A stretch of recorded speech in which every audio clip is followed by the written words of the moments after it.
Добрый день, меня зовут Миндиарова Жансая. Сегодня у нас 9-е занятие по изучению Брайля.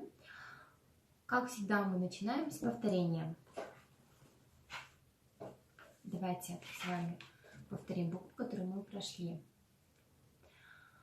Буква, состоящая из точек 1, 3. Какая это буква?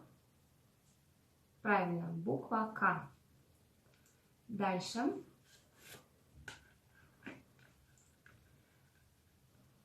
Буква из точек 1, 3, 6. Правильно.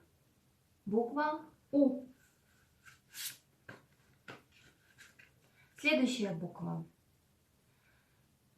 Точки 1, 2, 3. Какая это буква? Вспоминаем. Правильно. Буква Л. Поехали дальше. Легкая самая буква, состоящая из точек, из первой только точки. Какая буква? Правильно. Буква А. Следующая буква. 1, 3, 4. Какая буква состоит из таких точек? 1, 3, 4. Правильно. Буква М.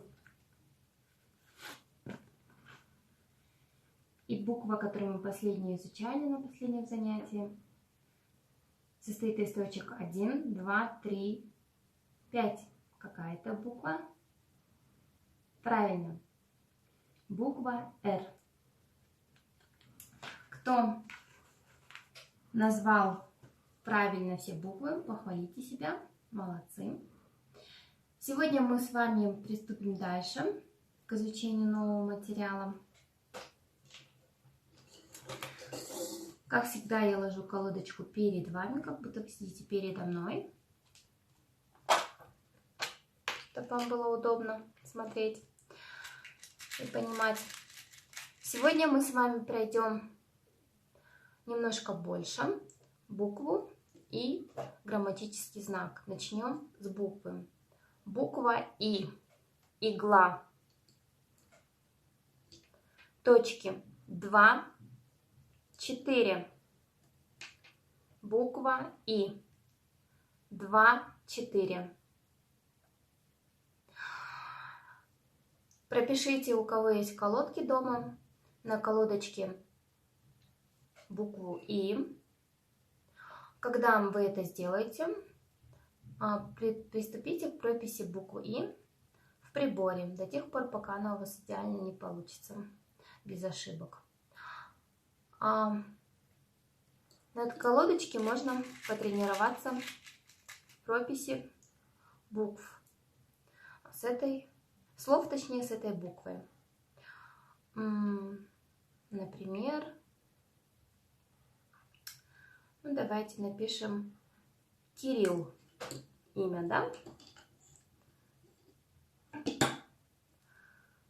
В первой клетке буква К 1, 3. Во второй клетке буква И 2, 4.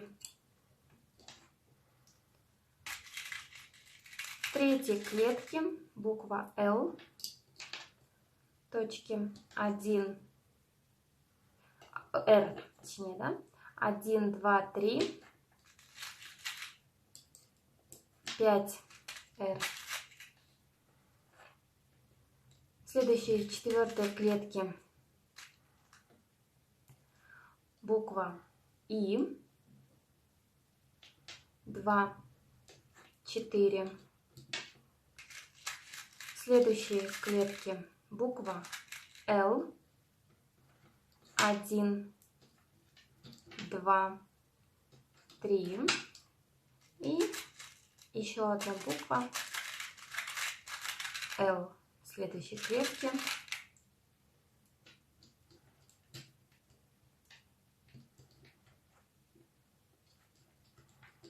Теперь у нас получилось К, И, Р, И, Л, Л. Кирилл имя мы написали.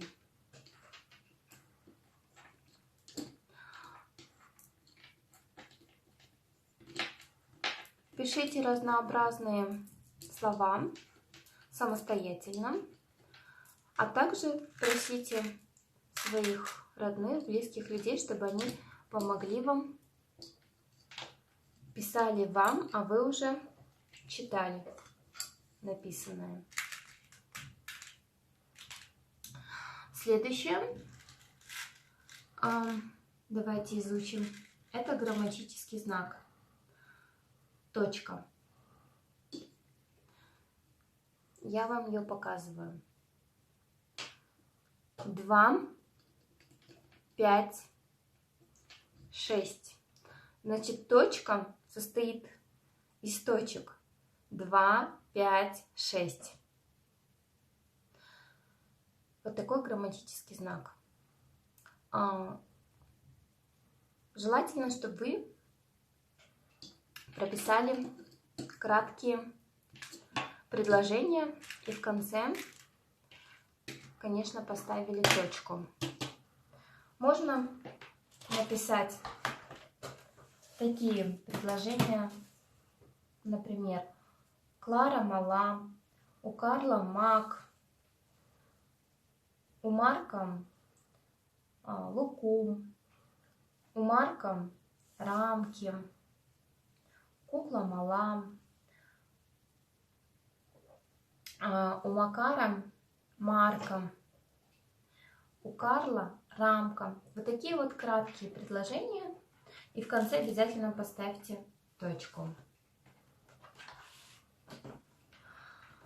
У кого есть дети, да и взрослым это полезно для развития осязания, обязательно рассмотрите или дайте своему ребенку рассмотреть рельефно-графический рисунок на изученную букву, то есть на букву И. В данном случае у нас на рисунке игла. Надо это делать, рассматривать рельефно-графические рисунки для развития осязания. Вот. Если у вас есть какие-либо другие еще рисунки, чем больше рисунков вы рассмотрите, тем лучше у вас будет развиваться осязание. Читайте обязательно, пишите побольше. Всего хорошего вам, до новых встреч!